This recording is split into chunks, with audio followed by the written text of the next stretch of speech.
요즘 사람들에게 있어서 가장 큰 관심사는 여러 가지가 있겠지만 건강인 것 같습니다. 예전에 비해서 평균 수명이 많이 늘어남으로 인해서 요즘에는 60이 되었다고 또 환갑잔치를 하는 분들도 없습니다.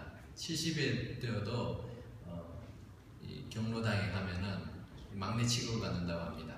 워낙 80, 90 되신 분들이 많다 보니까 그렇죠. 하지만 그와 또 다르게 많은 사람들이 몸이 건강하지 않은 것 같습니다. 그리고 오래 살고 있지만 또 몸에 질병을 가지고 있는 분들이 많이 있습니다. 젊은 사람들도 몸에 여러 가지 문제들이 있고, 그래서 건강에 대한 관심들을 많이 가지고 있어요. 건강하기 위해서 운동도 열심히 하기도 하고 또 식사를 조절하기도 합니다. 좋은 음식을 통해서 몸을 건강하게 만들어야 되겠다. 올게닉 푸드를 먹어야 되겠다. 또 건강 보조식품도 많이 섭취를 합니다. 약도 먹습니다. 그리고 심지어 병원에도 꼬박꼬박 다니면서 정기 검진을 하기도 합니다. 이처럼 우리는 우리 몸에 대해서 참 관심을 많이 가지고 있어요. 그렇다면 교회가 그리스도의 몸이라 했는데 우리가 교회에 대해서, 그리스도의 몸인 교회에 대해서는 얼만큼 관심을 가지고 있는가 오늘 한번 생각해 보려고 합니다. 이 땅에 주님의 교회가 세워지고 존재하게 되는 이유는 하나님의 영광을 위해서입니다. 교회는 그리스도의 몸이다 라고 성경은 말씀하고 있습니다. 그러므로 몸이 온전하고 건강할 때 교회의 머리이신 그리스도께서 존귀하게 되실 수 있는 것이죠. 몸이 비실비실하면은 존귀하신 그리스도를 제대로 그 영광을 돌릴 수 없게 되는 것입니다. 교회는 우리 한 사람 한 사람이 한데 어울려서 주님의 몸을 이루고 있습니다. 결코 여러 명 가운데서 한두 사람이 그 몸을 유지시키거나 또 자라게 만들 수가 없습니다. 오늘은 에베소서에 있는 이 말씀을 통해서 어떻게 해야 여기에 모인 우리들이 하나님께서 기뻐하시는 건강한 교회, 그리스도의 몸으로 세워갈 수 있을까에 대해서 생각해 보려고 합니다. 특별히 성도들과의 관계 속에서 이 말씀을 잘 적용을 해서 건강하고 아름다운 교회로 그렇게 세워갈 수 있기를 바라는데, 자, 그렇다면 그리스도의 몸인 교회를 바르게 세워가기 위해서는 어떻게 해야 되는가? 오늘 말씀을 보니까 온전하게 되어야 된다라고 말씀하고 있습니다. 11절 말씀에서 예수님께서 교회에 선물로 주신 그러한 은혜의 선물이 있는데, 그 선물은 특별한 기프트가 아니고 사람이에요. 직분자. 그래서 사도, 선지자, 복음을 전하는 자, 목사와 교사 이렇게 나오고 있습니다. 이들을 통해서 교회를 세워갈 수 있게 만드셨다는 것입니다. 예수님 당시에 예수님의 사도들을 통해서 또 선지자를 통해서 교회를 세우셨죠. 그래서 교회가 든든히 서가게 되었고, 지금도 복음 전도자들과 또 목사를 통해서, 교사를 통해서, 목사와 교사는 이 같은 직책인데 이것을 통해서 교회를 세워가게 만드셨다라는 것입니다. 그래서 성도들은 온전하게 되어갈 필요가 있는 것이죠. 이분들의 수고를 통해서 교회가 세워질 수 있도록 성도들을 온전하게 세웁니다. 온전하게 된다라는 말은 세번역 성경에서는 준비를 시킨다라고 표현하고 있어요. 그래서 성도들을 준비를 시켜야 된다는 것이죠. 성도가 준비가 되어야 하나님의 사람으로 또 하나님의 일을 감당하고 하나님 그리스도의 몸을 세워갈 수 있다라는 것입니다. 이 헬라어 원어를 보면은 이 온전하게 한다라는 말은 이 외과 의사가 부러진 뼈를 맞추는 것, 그런 것을 의미합니다. 또는 찢어진 거물을, 어부가 찢어진 거물을 이렇게 수리하는 것, 손질해서 수리하는 것을 표현하고 있어요. 온전하게 한다는 것은 결국 잘못되어 있는 것들을 다시 바로잡아서 그 기능을 할 수 있도록 만들어내는 것을 말하죠. 우리는 예수를 믿었다고 해서 바로 하나님의 일들을 감당하기에는 참 역량이 부족한 점이 많습니다. 그러한 부분에 있어서 하나님께서는 교회의 지도자를 통해서 또 목사를 통해서 가르칠 수 있게 하셨고 그 가르침을 통해서 우리가 훈련받아서 온전해지는 것입니다. 그렇게 온전해져야지만 주의 일을 감당할 수 있게 되는 것이죠. 교회 일은 열정과 열심만으로는 할 수 없는 일들이 많이 있습니다. 단순히 그냥 열심히 있다고 해서 일이 되는 것은 아니에요. 하나님의 뜻을 바로 알고 행해야 되기 때문에 그렇습니다. 그렇기 때문에 직분을 맡거나 봉사하기 이전에 먼저 말씀으로 준비가 되어야 합니다.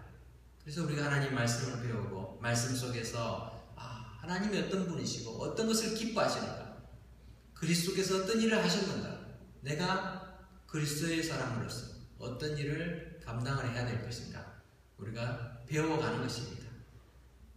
그렇게 배워갈 때에 우리는 말씀으로 든든한 믿음의 기초 위에 설 수 있게 되는 것입니다. 하나님의 말씀은 한두 번 읽고 끝나는 것이 아니라 항상 사모해야 됩니다. 어린 아기가 한두 번 밥 먹고 그러고 크는 것이 아니잖아요. 매 순간마다 그가 음식을 제공받고 섭취할 때에 그 몸이 점점 자라게 되는 것이죠. 어떤 분들은 신앙생활에서도 반짝 신앙이 있어요. 그래서 그냥 열심히 1년 처음 예수 믿었을 때 한 1, 2년 열심히 일하고 열심히 말씀 공부하고 그러고는 다 끝났다고 생각하시는 분들이 있어요. 졸업했습니다. 저는 무슨 성경대학교 졸업했습니다. 그 다음부터는 이제 안 하시는 거예요. 그래서는 안 되죠. 우리는 이 말씀의 공급은 끊임없이 계속해서 받아야만 합니다. 그래서 이 하나님의 말씀 속에서 우리가 늘 기준을 정하고 또 하나님이 원하시는 것들을 찾아갈 때에 우리는 잘못된 길로 빠지지 않게 되는 것이죠. 14절 말씀에 보니까 사람의 속임수와 간사한 유혹에 빠져서 온갖 교훈의 풍조에 밀려 요동하기 쉬워지는 그런 일들이 말씀을 제대로 배우지 않고 믿음의 기초 위에 제대로 서지 않으면 이 일들이 생긴다는 것입니다. 이것은 단순히 교회의 직분자들만 해당되는 것은 아닙니다. 모든 성도들이 그리스도의 몸의 지체로서 그 일들을 감당을 해야 된다는 것입니다.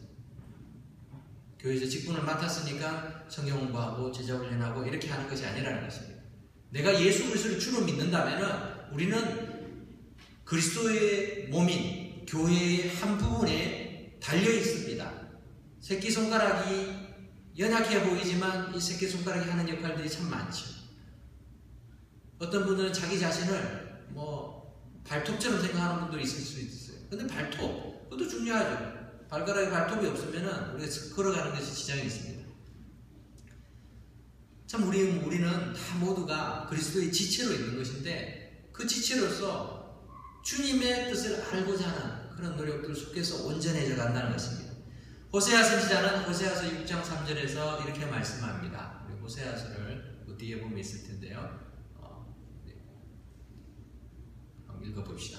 호세아서 6장 3절 시작. 그러므로 우리가 여호와를 알자. 힘써 여호와를 알자. 그의 나타나심은 새벽빛같이 어김없나니 비와 같이 땅을 적시는 늦은 비와 같이 우리에게 임하시리라 하니라.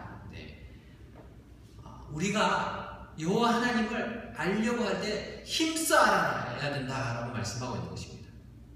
하나님을 대충 아는 것으로 끝나는 것이 아니라 내가 하나님을 힘써 알아야 됩니다. 하나님께서는 우리를 너무나도 잘 알고 계세요. 근데 우리는 하나님에 대해서 잘 몰라요. 그리고 별 관심 없이 살아갈 때가 많습니다. 예수님을 믿는다라고 말하면서도 하나님이 어떤 분이신지 관심 없이 살아가는 신앙생활하는 소위 그리스도인들이 많이 있습니다.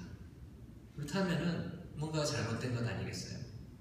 우리가 하나님의 뜻도 모르고 하나님이 어떤 분이신지도 모르고 어떻게 하나님 일을 할 수 있겠습니까? 요한복음 17장 3절에서 예수님께서는 영생은 곧 유일하신 참 하나님과 그가 보내신 자 예수 그리스도를 아는 것이다 라고 말씀하고 있습니다. 우리가 예수 그리스도를 통해서 영원한 생명을 누리게 되는데 이 영원한 생명은 결국 하나님과 아는 그 지식 속에서 나오는 것이죠. 하나님을 아는 것, 그것은 인격적인 알을 뜻합니다. 그냥 단순히 지식적으로만 아는 것이 아니라 하나님을 만나고 하나님을 체험하고 예수 그리스도를 내 삶 속에서 함께 생활하고 교제하는 것, 그것이 바로 영생이다 라고 말씀하고 있는 것입니다. 내가 믿는 하나님과 예수 그리스도께서 어떤 분이신지, 그리고 우리에게 어떤 삶을 원하시는지 바로 알 때 우리의 믿음이 구체적이 됩니다. 그리고 우리의 섬김이 바른 열매를 맺어갈 수 있게 됩니다. 또한 예수 그리스도를 구주로 믿을 뿐만 아니라 날마다 주님과 인격적인 교제를 우리가 계속해서 실천함으로써 더욱 주님을 알아가고 주님 닮아가는 삶을 살게 되는 것입니다. 우리 주님께서는 주님의 몸된 교회를 세우실 때 한두 사람의 슈퍼스타를 세우려고 만드시려고 한 것이 아닙니다. 모든 성도들이 다 협력하여서 주님의 몸을 세워가기를 원하셨어요. 그래서 모든 성도들과 교회 전체가 그리스도의 성품과 속성을 세상을 향하여서 나타낼 수 있게 만드셨다는 것입니다. 그래서 여러분 한 사람 한 사람이 그리스도의 몸된 교회의 대표가 되는 것입니다. 세상에 나아가서는 목사가 교회의 대표가 되는 것이 아니라, 장로가 교회의 대표가 되는 것이 아니라, 우리 한 사람 한 사람이 그리스도의 몸의 대표의 역할을 하는 것입니다. 나는 직분도 맡지 않았어. 나는 교회에서 중요한 인물이 아니야. 그렇게 비중 있는 사람이 아니야. 그런 핑계를 대면서 나는 그저 교회의 구경꾼처럼 방광자처럼 있어서는 안 된다는 것입니다. 우리 주님께서는 우리를 보시고 우리에게 사명을 주셨어요. 그리고 그 사명이 다 다르지만 그 사명을 감당하기를 원하신다는 것입니다. 그렇다면 내가 할 일은 무엇일까? 찾아보아야 되는 것입니다. 하나님께서 이 교회를 통해서 주님의 교회를 세워가시기 위해서 우리를 부르셨는데, 이 교회가 자라가기 위해서는 먼저 준비가 돼야 돼요. 온전해져야 됩니다. 그래서 하나님의 말씀을 통해서, 기도를 통해서 그렇게 세워갈 수 있는 것입니다. 사랑하는 성도 여러분, 범사에 주님의 몸된 교회를 우리가 먼저 잘 세워가기 위해서 내가 하나님 앞에 먼저 나아가고자 노력하는 그 열심을 가지시기 바랍니다. 교회의 사정 상황들이 어렵다 할지라도, 또 여러분의 상황들이 어렵다 할지라도, 그럴 때일수록 내가 하나님의 교회의 몸된 지체다, 내가 주님의 교회의 한 부분을 담당하고 있는 사람이다 하는 그 지체의식을 잃지 않기를 바랍니다. 그래서 어느 곳에 가든지 내가 주님의 교회를 생각하고 주님의 교회를 위해서 기도하고 주님의 교회를 증거하는 그러한 믿음의 삶을 살고자 힘썼을 때에 우리가 온전해지고 준비될 수 있는 그런 사람이 될 수 있을 줄 믿습니다. 두 번째로 봉사의 일을 하라라고 말씀하고 있습니다. 자, 봉사의 일. 우리가 주님과의 교제를 잘 누리는 것 필요합니다. 그런데 이것은 뭐 혼자서도 어떻게 보면 할 수 있겠죠. 그런데 성경을 보니까 봉사의 일을 하는 것이 성도의 해야 될 일이라는 것입니다. 머리로만 아는 지식은 교만으로 치우칠 위험성이 있습니다. 그리고 지식의 잣대로 다른 사람을 정죄하는 도구로 사용할 위험도 있습니다. 그렇기 때문에 두 가지가 함께 필요합니다. 사랑 없이 진리를 추구하는 것은 무자비하게 남을 공격하기는 그런 위험성들이 있고, 또 진리 없이 사랑만 가지게 되면 잘못된 교리와 교훈에 빠질 수도 있습니다. 그렇기 때문에 우리가 잘 배우고 잘 배운 것을 또 실천을 해야 되죠. 자기가 배운 것을 다른 사람을 판단하는 도구로 사용하는 것이 아니라 배운 것을 가지고 내가 실천하는 그런 노력들이 필요합니다. 단순히 교회에서 신앙생활을 오래 했다고 해서 온전한 사람은 아닙니다. 때로는 세상적으로는 저 사람 참 성공한 사람이야, 훌륭한 사람이야 라고 인정받는 사람도 교회 안에서는 영적으로 어린아이일 수 있습니다. 갓난아기일 수 있습니다. 심지어는 성경 말씀도 잘 알고 신앙생활을 많이 해서 또 교회에서 직분도 맡고 있어도 영적으로는 어린아이처럼 그렇게 비춰지는 사람들도 있습니다. 히브리서 성경에 이러한 예가 잘 나타나고 있습니다. 히브리서 5장 12절을 읽어보겠습니다.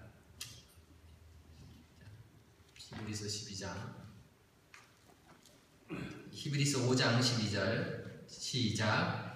때가 오래므로 너희가 마땅히 선생이 될 터인데 너희가 다시 하나님의 말씀의 초보가 무엇인지 누구에게 가르침을 받아야 할 것이니 젖이나 먹고 단단한 식물을 못 먹을 자가 되었도다. 자, 히브리서 5장 12절에서는 무엇을 얘기하고 있는가 하면 참 신앙생활을 오래 해서 배운 것도 많고 다른 사람을 지금 가르쳐야 할 그런 위치에 있는 사람이 아직까지 초보도 모른다는 거예요. 기본이 뭐가 안 되어 있다는 것입니다. 그래서 이 사람이 해야 될 것은 다시 처음으로 돌아가서 어린아기처럼 젖을 먹어야 되겠다. 이제 딱딱하고 단단한 음식을 먹을 수 있는 상황이 아니구나. 그 이야기를 하고 있는 것입니다. 교회 안에서 다른 사람을 가르치고 훈련시켜야 할 그러한 수준에 있어야 할 사람이 직분은 맡고 있는데 그렇지 못하고 오히려 어린아이처럼 대접을 받기를 원하고 또 조금만 자기 마음에 안 들면은 기분이 나빠지고 틀어지고 이렇게 되는 모습들을 보면서 막 어린아이처럼 달래줘야 되는 그 모습을 지금 지적하고 있는 것이죠. 이 그림을 보면은 여기 보면 애기 그림이 있죠. 애기가 젖병을 들고 있는 그림입니다. 참 어린아기를 보면서 우리는 어린아기가 젖 먹는 모습들 예쁘다 귀엽다 이렇게 생각합니다. 자, 근데 이 그림 어떻게 생각하십니까? 나이가 많이 들었는데도 여전히 젖병을 가지고 나 이제 젖병이 좋아 어린아기처럼 살래 맞지 않죠. 근데 신앙적으로 영적으로 교회 안에서 이러한 성도들이 많다는 거예요. 자기가 지금 그 역할을 해가지고 안 될 텐데 더 다른 사람을 섬기고 봉사하고 해야 될 그러한 직분자들이 여전히 대접받으려고 하고 기저귀 갈아달라고 그러고 우유병에 우유 채워달라고 그러고 그렇게 하고 있는 모습들은 참 옳지 않았습니다. 세상에서도 인격적으로 성숙한 사람들은 대접받는 것보다 섬기고 봉사하는 것을 더 선호합니다. 봉사와 섬김은 온전한 자들의 삶의 모습입니다. 온전하게 되면은 봉사하게 되어 있습니다. 온전하지 못하기 때문에 대접받으려고 하는 거예요. 교회 생활을 오래 하면서도 여전히 대접받으려고 하거나 아니면 신앙 연륜이 깊어질수록 예전보다 더 편하게 신앙생활을 하려고 하는 것은 잘못된 믿음입니다. 내가 옛날에 고생 많이 했어. 그러니까 지금은 대접받아야 돼. 아니요. 이건 잘못된 신앙입니다.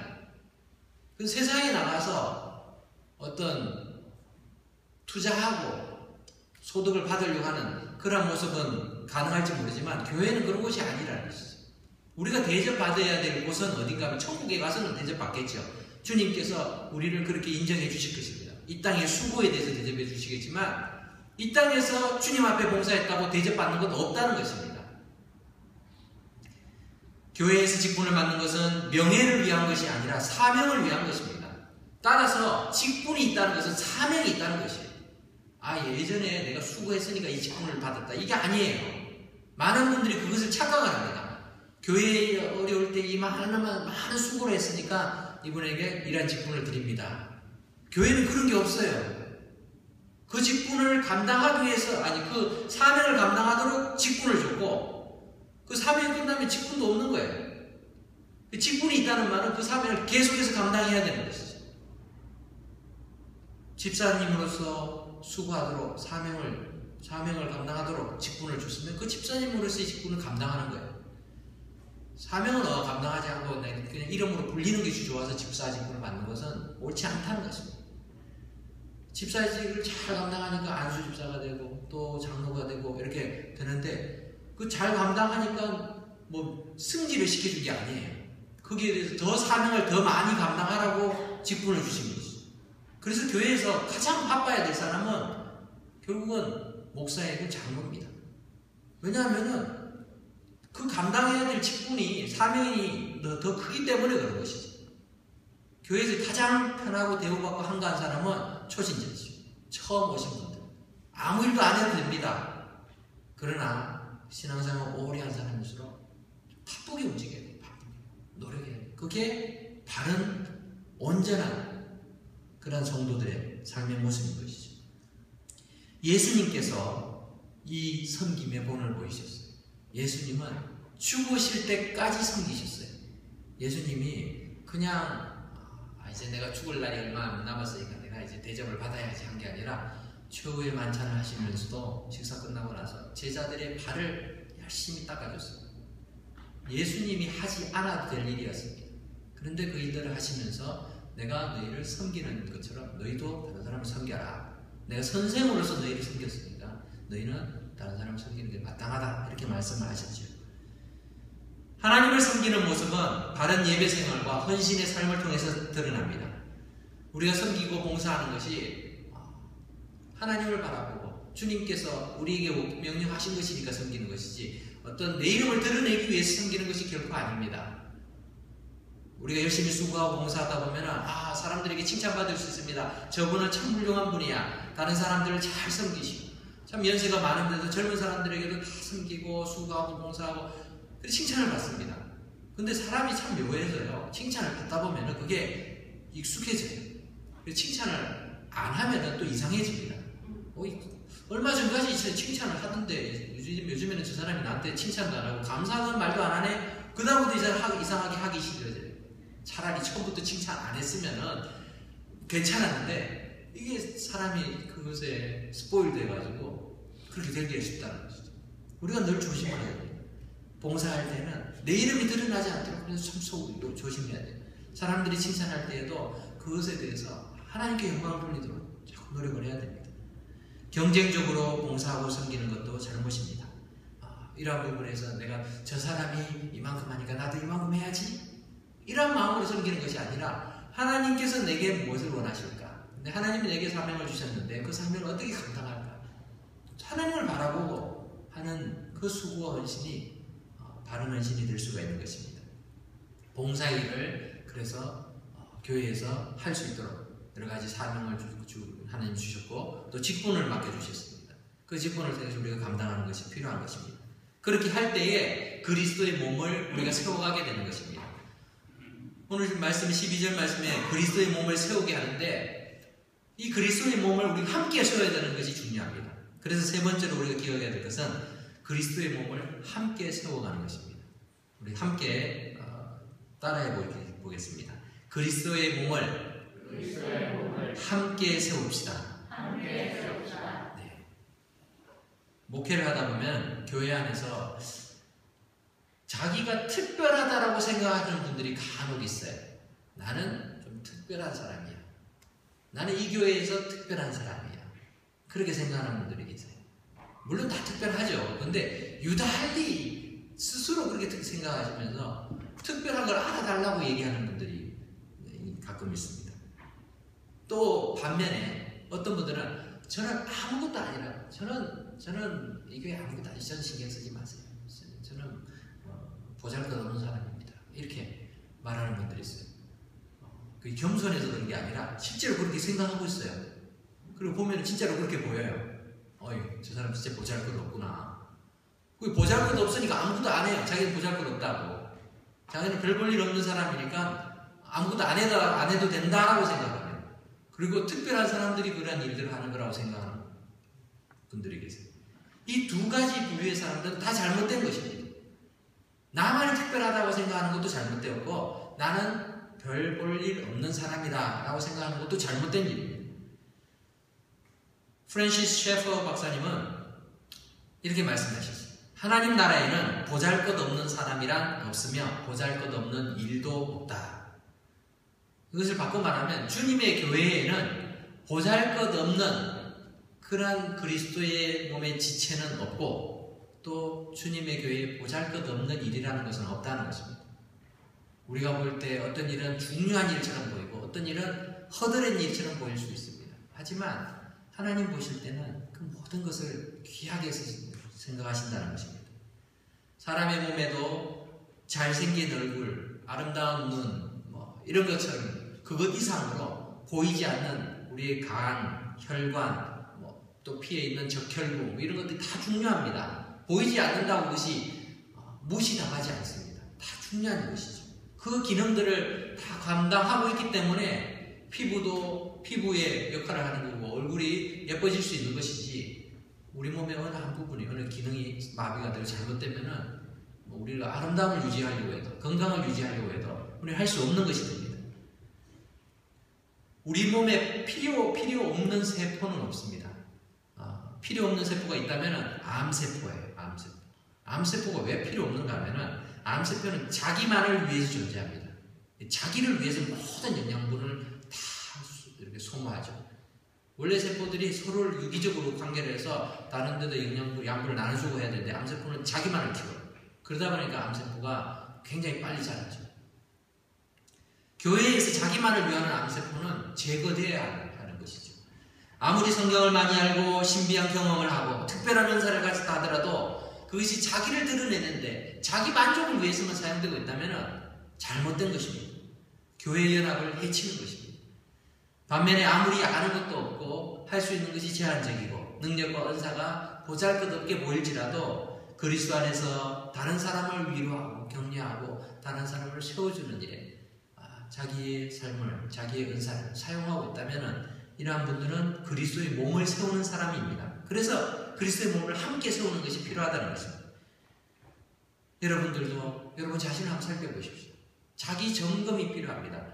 내가 다른 교인들과 함께 있을 때 그들이 나로 인해서 은혜를 함께 누리고 더 많이 누리는지 아니면은 은혜가 있는 모임이 내가 가면은 오히려 더 이렇게 다 은혜가 더 사라지는 그런 역할을 내가 하고 있지 않는가 우리가 살펴볼 필요가 있습니다.